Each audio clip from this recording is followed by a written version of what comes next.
Welcome to the session. आज के session में हम बात करने वाले हैं कंट्रोल्ड राइटिंग के बारे में। कंट्रोल्ड राइटिंग वर्ड मैंने इसलिए यूज किया है क्योंकि हमारा जो स्टूडेंट है, हमारा जो बच्चा है छोटा, वो जैसे ही अपने हाथ में कुछ होल्ड करना स्टार्ट करता है और वो क्या करता है, वो कहीं पर भी लिखना जो है स्टार्ट कर देता है। चाहे उसको कोई दीवार मिले, चाहे उसको न्यूज़पेपर मिले, चाहे उसको अपने बड़े भाई बहन की कॉपी मिले, किताब मिले, कुछ भी जब उसको मिलता है वो वहां पे उसको लिखना शुरू कर देता है। और ये एक नेचुरल थिंग है कि क्योंकि वो जब जैसे ही उसको पकड़ता है, वो कहीं ना कहीं एनवायरनमेंट से उसने ये चीजें देखी होती हैं और वो लिखना उसको कहीं ना कहीं स्टार्ट कर देता है। दूसरा इसका रीजन ये, जैसे मैंने बताया आपको, कि उसके माइंड में, उसके दिमाग में बहुत सी ऐसी पिक्चर जो है, जिसकी इमेज जो है वो फॉर्म होना उस स्टेज पर जो है, वो अर्ली जो स्टेज है वहां पे शुरू हो जाती है और जिसकी वजह से वो ये सब चीजें, ये सब एक्टिविटीज करता है। हमारी नेशनल एजुकेशन पॉलिसी 2020 जो है, जो न्यू एजुकेशन पॉलिसी 2020 है, उसमें ये इस चीज के ऊपर बहुत स्ट्रेस दिया गया है कि जो हमारा स्टूडेंट है, जो छोटा बच्चा हमारा 6 ईयर तक भी हमारे पास आ रहा है, उसको लिखने के ऊपर, उसको लिखने के लिए जोर ना दिया जाए। थ्रू एक्टिविटी ही उसको जो है चीजों को समझाया जाए, बताया जाए। लिखने के ऊपर जोर नहीं है। इसलिए हम देखते हैं कि क्लास सेकंड तक के होमवर्क को भी उन्होंने डिस्कार्ड किया है कि सेकंड क्लास तक का जो बच्चा है उसको आप होमवर्क नहीं दे सकते। इसी तरह से ये भी चीज कही गई है कि बैगलेस, जो उसका बैग है वो भी नहीं होना चाहिए। थ्रू एक्टिविटी ही उसको पढ़ाया जाए ताकि जो उसका जो माइंड है उसमें एक कंक्रीट लर्निंग जो है वो पहले करे और उसके बाद जो है वो राइटिंग और लिखना जो भी है वो स्टार्ट करें। पर अगर हम ये प्रैक्टिकली देखें तो ये कभी कभी हमें इम्पॉसिबल सा लगता है, क्योंकि जो हमारा छोटा बच्चा है वो अपने एनवायरनमेंट से ही लिखना सीख जाता है और कहीं ना कहीं हम देखते हैं नेचुरल होता है। जैसे ही उसके हाथ में कुछ आता है वो दीवार पे उसको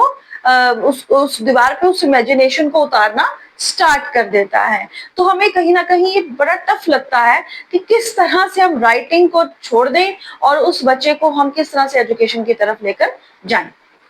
तो मेरा मानना ये है कि ये इम्पॉसिबल है, क्योंकि जब आपके पास स्टूडेंट आएगा तो वो जरूर, अब जब अपने एनवायरनमेंट को देखेगा और बच्चों के हाथ में पेंसिल देखेगा, पेन देखेगा और कुछ भी जो देखेगा वो भी उसको होल्ड करने की कोशिश जरूर करेगा। और नेचुरली, ये नेचुरल है, इंसान जो है वो अपने एनवायरनमेंट से सीखता है। अभी कुछ दिनों पहले ही हमारे स्कूल में बहुत एक छोटी सी बच्ची आई और पहले जब जो वो बच्ची आई तो वो पहले क्लास में बैठती नहीं थी, लेकिन आज मैंने देखा कि वो ऐसे, उसको मालूम नहीं है कि मे आई कम इन बोलना है, लेकिन वो इस तरह से हाथ करके कुछ मैम मैम कर रही है। अब उसने नेचुरली उन बच्चों को देखा कि वो आने से पहले, क्लास में आने से पहले हाथ को ऐसे करके मे आई कम इन बोल रही है, लेकिन उसको समझ नहीं आई वर्ड कि मे आई कम इन क्या, लेकिन वो ये समझ गया कि क्लास में आने से पहले खड़े होना है और कुछ बोलना है। क्या बोलना है अभी उसको ये चीज नहीं पता है, तो वो इस तरह से मैम मैम करके फिर अंदर आ जाती है। अभी की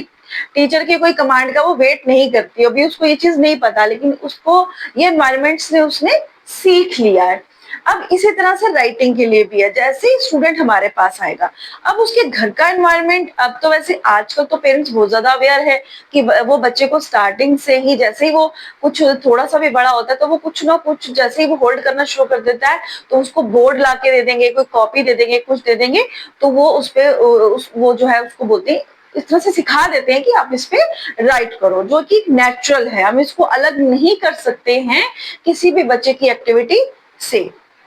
क्योंकि जैसे मैंने पहले ही कहा कि उसके माइंड में जो इमेजिनेशन आ रहा है वो उसको कहीं ना कहीं पेपर पे उतारने की कोशिश करता है। अब पेरेंट्स की कई बार शिकायत रहती है कि बच्चे जो है कॉपी फाड़ देते हैं, तो ये भी एक नेचुरल है। वो अगर बच्चे आपकी कॉपी फाड़ रहे हैं तो ये लर्निंग का एक पार्ट है, ये आप ध्यान रखिए। अगर आपका बच्चा कॉपी के पेज फाड़ रहा है तो आप ये समझिए कि वो लर्निंग का पार्ट है, वो कुछ एक्टिविटी कर रहा है, वो सीखने की कोशिश कर रहे हैं, तो घबराइए नहीं, उसे करने दीजिए। हाँ, आप इसके लिए ये कर सकते हैं कि जो पुरानी कॉपी है ना, जो उसके बड़े भाई बहन की जो कॉपी है, आप उसको संभाल के रखिए, आप उसको वो दीजिए, या पुराने जो न्यूज़पेपर हैं वो दीजिए उसको फाड़ने के लिए। ये तो स्पेशली कुछ स्कूल्स में स्पेशली एक्टिविटी होती है, ठीक है, कि वो बच्चों को दे दें कि फाड़ो, लेकिन अगर आप स्पेशली उनको दोगे फाड़ो तो शायद वो उस टाइम नहीं फाड़े, जब उनका मन आएगा वो तभी उस एक्टिविटी को करेंगे। तो बेस्ट तरीका यही है कि आप पुरानी कॉपियों को संभाल के रख लीजिए और इस तरह से आप अपने अगर आपको लगता है कि वो नई जो है हम नहीं अफोर्ड कर सकते हैं, या आपको लगता है ये गलत है भी गलत तरीका है कि अगर वो नई कॉपी को इस तरह से करेगा तो वो वेस्टेज ऑफ पेपर है, तो ये जो है वो अच्छी बात नहीं है, तो हम पुरानी कॉपियों को संभाल के इसमें रख सकते हैं। अब हमने करना क्या है, हम किस टाइम पे उसकी जो राइटिंग है उसको किस तरह से कंट्रोल राइटिंग की तरफ लेकर जाएं। तब हम जैसे हम बोलते हैं कि बच्चा जब आता है उसको पहले स्ट्रेट लाइन सिखाओ, फिर स्लीपिंग लाइन सिखाओ, इस तरह से सर्कल सिखाओ, फिर धीरे धीरे आप उसको राइटिंग की तरफ लेकर जाओ। जो प्रॉपर एक शेप्स है ए बी सी, या हिंदी की वर्णमाला है, या उर्दू पढ़ता है तो अलिफ बे है, प्रॉपर शेप्स की तरफ लेके जाओ। कब ये हमने करना है, तो इसके लिए सिंपल सी एक बात है। देखिए एज ए टीचर मैं बात कर रही हूँ, तो जब एज ए टीचर आपके पास जो स्टूडेंट आएगा वो कई बार वो घर से बहुत कुछ सीख के आया होता है, लेकिन अगर उसने सीखा नहीं भी है तो भी आपको घबराने की बात नहीं है। तो किस तरह से हम उसको कंट्रोल राइटिंग की तरफ लेके जाएंगे और कब लेके जाएंगे, तो सिंपल तरीका मैं आपको बताती हूँ कि सबसे पहले आपने अपने स्टूडेंट को, जो छोटा स्टूडेंट आपके पास आया, तो बेस्ट उसका फॉर्मूला यही है कि आप उसके राइटिंग पैटर्न को नोट कीजिए। जी हाँ, उसका राइटिंग पैटर्न क्या है, वो किस तरह से राइट कर रहा है। इसके लिए मेरी तो सजेशन यही है कि आप पुरानी कॉपी का इस्तेमाल कीजिए, उसको सजेस्ट कीजिए उनके पेरेंट्स को कि फर्स्टली जो है आप उसको पुरानी कॉपी ही दीजिए, कोई पुराना पेज ही दीजिए। अब जैसे मैंने आपको ये कहा कि जो हमारी एनईपी 2020 है वो पहले ही राइटिंग पर जोर नहीं देती है, जो अर्ली स्टेजेस हैं उस पर राइटिंग पर जोर नहीं दे रही है, वो एक्टिविटी पर जोर दे रही है। तो डिफरेंट एक्टिविटीज जो हैं हम स्कूल्स में करवाते हैं, जैसे साइंड राइटिंग है, एयर राइटिंग है, तो ये डिफरेंट एक्टिविटीज हम वहां करवाते हैं। इसी तरह से हम कलर्स के साथ जो है बच्चे को इंट्रोड्यूस करवाते हैं। वो क्या है, वो प्री राइटिंग एक्टिविटीज हैं, हम लिखने से पहले की एक्टिविटी, कि वो रेत पे लिख रहा है, फिर वो आप उसको एयर पे लिखवा, बच्चा बनाओ, जो शेप सर्कल बनाओ एयर में बनाओ। इसी तरह से डिफरेंट हम उसको फिंगर जो है प्रिंट करवाते हैं, कलर्स से हम उसको इंट्रोड्यूस करवाते हैं। ये सभी क्या है, ये प्री राइटिंग एक्टिविटीज है, लिखने से पहले की कुछ एक्टिविटीज। अब आपका स्टूडेंट पेज पे जब आता है, जब वो एक कॉपी को यूज करना स्टार्ट करता है, जब वो उस स्टेज पर आ गया प्री राइटिंग एक्टिविटीज के बाद, तब हमने क्या करना है, उसके राइटिंग पैटर्न को क्या करना है, नोट करना है। अब आप देखेंगे जैसे ही आप अपने स्टूडेंट को कोई कॉपी देते हैं, छोटे बच्चे को कॉपी देते हैं, तो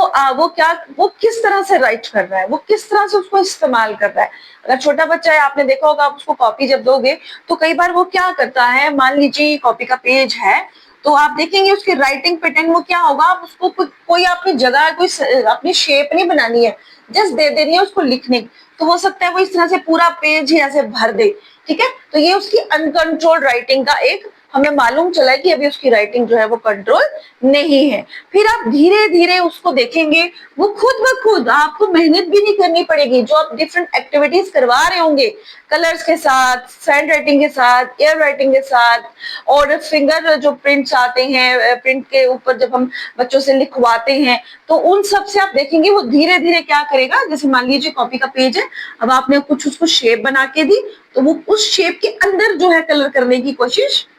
करेगा, तो वो धीरे धीरे कंट्रोल राइटिंग की तरफ जा रहा है। इसी तरह से आप देखेंगे जब आपने उसको कोई शेप बना के दी, वो अंदर कर रहा है, लेकिन हो सकता है उससे बाहर ही जा रहा है, अभी छोटा है, कलर बाहर ही जा रहे हैं, तो कोई बात नहीं, हमने घबराना नहीं है, हमने बच्चे को डांटना नहीं है, हमने बच्चे को ये नहीं कहना ये क्या किया तुमने, ये गंद डाल दिया। जो भी बच्चा लिख रहा होता है वो गंद नहीं होता, वो हमें गंदा लग रहा है, हमें लग रहा है कि भाई हम बोल देते हैं क्या कॉपी पे गंद डाला है, वो गंद नहीं है, वो उसकी एक्टिविटी है जो नेचुरल है, जो इम्पोर्टेंट है, जो आपको ये समझा रही है कि आपका स्टूडेंट ग्रो कर रहा है। तो प्लीज इस चीज को समझिए कि इसमें आपने घबराने की बात नहीं है। अब आप देखेंगे जब आप इस तरह की कुछ टेक्निक्स को अपनाएंगे, तो आप देखेंगे एक दिन आपका जो स्टूडेंट है वो बिल्कुल उस शेप के अंदर जो है कलर करना शुरू हो गया है, लेकिन हो सकता है अभी भी कलर जो है सही ढंग से उससे नहीं हो रहे, लेकिन वो कोशिश कर रहा है बाहर ना जाए। और आप देखेंगे एक स्टेज ऐसी आएगी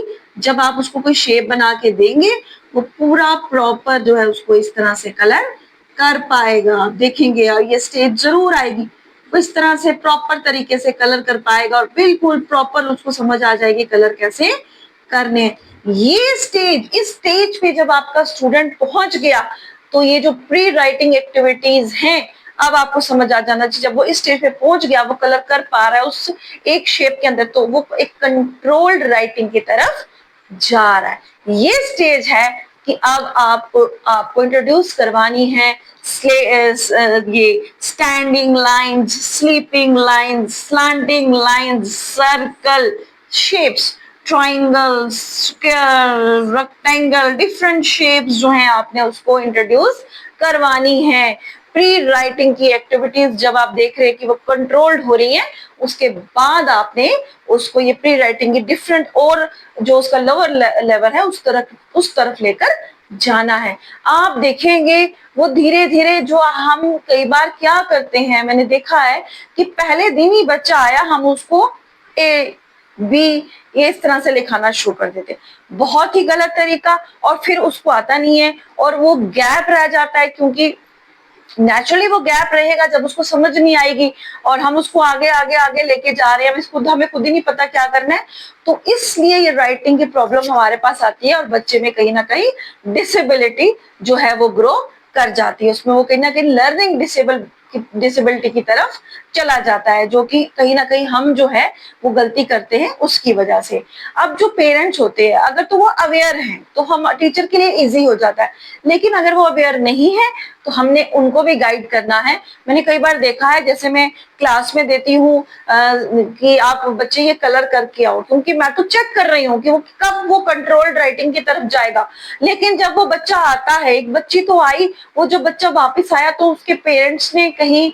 से उसको वो एप्पल बनाना पूरे वो 5 के 5 वो जो है लिख के दिए हुए, और वो मुझे आके बच्चा बोल रहा है मैडम मुझे ये लिखना नहीं आता, अभी उसको एबीसी नहीं आती, वो एप्पल बनाना कहाँ से लिखेगा। तो पेरेंट्स को भी यहाँ समझना है, टीचर पे विश्वास करना है। अगर इस तरह की एक्टिविटीज आपका कोई टीचर करवा रहा है तो आप समझ जाइए कि वो टीचर अच्छे से जानता है कि राइटिंग कब करवानी है, प्रॉपर शेप्स कब स्टार्ट करनी है, वो प्री राइटिंग एक्टिविटीज करवा रहा है। तो इसको वेस्टेज ऑफ टाइम या वेस्टेज ऑफ पेपर बिल्कुल मत समझिए। आप समझिए कि आपका टीचर, आपके स्टूडेंट, आपके बच्चे का टीचर सही दिशा में जो है चल रहा है। हाँ, अगर वो पहले दिन ही ये करवा रहा है, आप जैसे पहले ही दिन आप स्कूल चले गए, आपका बच्चा पहले दिन उसने कुछ चेक ही नहीं किया, उसके किसी भी लर्निंग पैटर्न को, उसके किसी भी राइटिंग पैटर्न को चेक नहीं किया, तो वो आपके लिए एक डिफिकल्टी हो सकती है आगे चल के। अगर आप देख रहे हैं कि आपका बच्चा,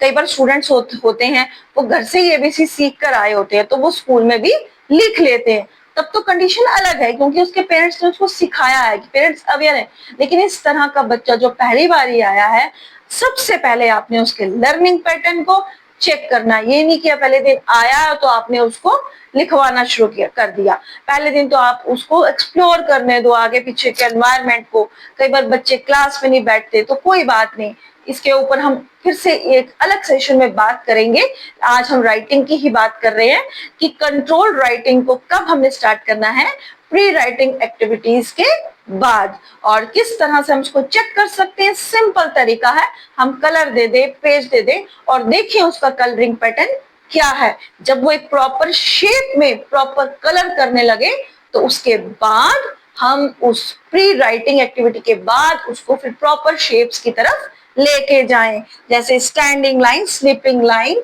स्लैंटिंग लाइन, फिर धीरे धीरे डिफरेंट शेप्स हैं, जो सर्कल है, जो ट्राइंगल है, रेक्टेंगल है, कुछ भी हम उसको बॉक्स बना दे, कुछ बना दे, तो उसको फिर उसके ऊपर कई बार लिखने के लिए, जैसे भी अब इतना तो हम चेक कर ही सकते हैं कि वो खुद लिख पा रहा है या नहीं लिख पा रहा है। इसमें डॉट्स की भी बहुत इंपॉर्टेंट भूमिका रहती है। कई बार हम देखते हैं कि जो हमारी टीचर्स हैं वो ऊपर तो लिख देती हैं, पहली बार भाई अब लिखो, अब नीचे कैसे लिखना है उसको नहीं समझ आती, तो पहले कोशिश कीजिए आप उसको एक मॉडल, क्योंकि आपको फॉलो करेगा वो, उससे पहले इस तरह से, फिर आप उसको जब यहाँ पे लिख पाया फिर आप उस तरह से डॉट तक ले जाइए उसको, कि अब यहाँ से यहाँ जोड़िए, वैसे जोड़ेगा। फिर धीरे धीरे अब आपने बोलना है अब आप डॉट के बगैर लिखिए। तो स्टेप बाय स्टेप हमने उसको राइटिंग की तरफ लेकर जाना है। मुझे उम्मीद है आपको इस सेशन से कुछ ना कुछ वैल्यू जरूर मिली होगी। अगर आपको लगता है कि आपने इस सेशन से कुछ सीखा तो प्लीज कमेंट में